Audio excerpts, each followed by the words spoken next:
School ವ್ಯಾನ್ಗೆ ಯಾವ ಥರ accident ಆಗೈತೆ ಅಂದರೆ ನೀವೇ ಒಂದ್ಸಲ ನೋಡಿ. ಪ್ರೈವೇಟ್ ಬಸ್ಗೆ ಮತ್ತು ಸ್ಕೂಲ್ ವ್ಯಾನ್ಗೆ ಆಗಿರೋದು. ಪಾಪ ಎಷ್ಟು ಜನ ಮಕ್ಕಳಿದ್ರೋ ಏನೋ, ಒಂದ್ಸಲ ಹಂಗೆ ವಿಡಿಯೋ ಫುಲ್ ನೋಡಿ, ಅರ್ಥ ಆಗುತ್ತೆ ನಿಮ್ಗೇನೆ. ಪ್ರೈವೇಟ್ ಬಸ್ಸು ಮುಂದೆ ಫುಲ್ಲೆಲ್ಲ ಒದರೋಗ್ಬಿಟ್ಟೈತೆ. ಮತ್ತು ಡ್ರೈವರ್ಗಳು ಹುಷಾರ ಗಾಡಿ ಓಡಿಸಿ, ಏನಕ್ಕೆ ಈ ಥರ ಎಲ್ಲ ಓಡಿಸಿ ಪಾಪ, ಇನ್ನೂ ಚಿಕ್ಕ ಚಿಕ್ಕ ಮಕ್ಕಳೆಲ್ಲ ಇರ್ತಾರೆ. ಬಸ್ಸು ಗುದ್ದಿರೋ ಫೋರ್ಸ್ಗೆ ಡ್ರೈನ್ಗೆ ದಬಾಕೊಬಿಟ್ಟಿದೆ. ಡ್ರೈವರ್ಸ್ ಪಡೆಲ್ಲ ಒಂದು ಸ್ವಲ್ಪ ಹುಷಾರ ಗಾಡಿ ಓಡಿಸಿ ಅಣ್ತಂದಿರೋ. ಎಷ್ಟು ಟ್ರಾಫಿಕ್ ಆಗಿದೆ ಅಂದರೆ ನೀವೇ ನೋಡ್ಬೋದು. ಪೊಲೀಸವರೆಲ್ಲ ಹೆಂಗೆ ಕ್ಲಿಯರ್ ಮಾಡ್ತಿದ್ದಾರೆ ಅಂತ. ಗಾಡಿ ಪಾರ್ಟ್ಸ್ ಎಲ್ಲ ರೋಡಲ್ಲೇ ಬಿದ್ದೈತೆ.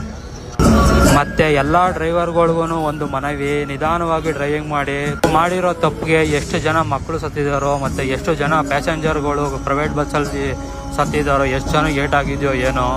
ಇಷ್ಟು ಹೇಳಕ್ಕೆ ಸ್ಕೂಲ್ ವ್ಯಾನ್ಗೆ ಯಾವ ಥರ ಆಕ್ಸಿಡೆಂಟ್ ಆಗೈತೆ ಅಂದರೆ ನೀವೇ ಒಂದ್ಸಲ ನೋಡಿ. ಪ್ರೈವೇಟ್ ಬಸ್ಗೆ ಮತ್ತು ಸ್ಕೂಲ್ ವ್ಯಾನ್ಗೆ ಆಗಿರೋದು.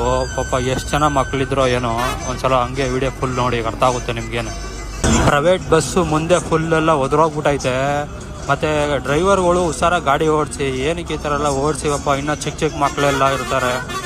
ಬಸ್ಸು ಗುದ್ದಿರೋ ಫೋರ್ಸ್ಗೆ ಡ್ರೈನ್ಗೆ ದಬಾಕೊಬಿಟ್ಟಿದೆ. ಡ್ರೈವರ್ಸ್ ಪಡೆಲ್ಲ ಒಂದು ಸ್ವಲ್ಪ ಹುಷಾರ ಗಾಡಿ ಓಡಿಸಿ ಅಣ್ತಂದಿರೋ.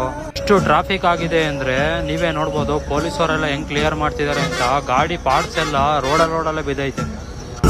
ಮತ್ತು ಎಲ್ಲ ಡ್ರೈವರ್ಗಳಿಗೂ ಒಂದು ಮನವಿ, ನಿಧಾನವಾಗಿ ಡ್ರೈವಿಂಗ್ ಮಾಡಿರೋ ತಪ್ಪಿಗೆ ಎಷ್ಟು ಜನ ಮಕ್ಕಳು ಸತ್ತಿದ್ದಾರೋ, ಮತ್ತು ಎಷ್ಟು ಜನ ಪ್ಯಾಸೆಂಜರ್ಗಳು ಪ್ರೈವೇಟ್ ಬಸ್ಸಲ್ಲಿ ಸತ್ತಿದ್ದಾರೋ, ಎಷ್ಟು ಜನ ಏಟ್ ಆಗಿದೆಯೋ ಏನೋ.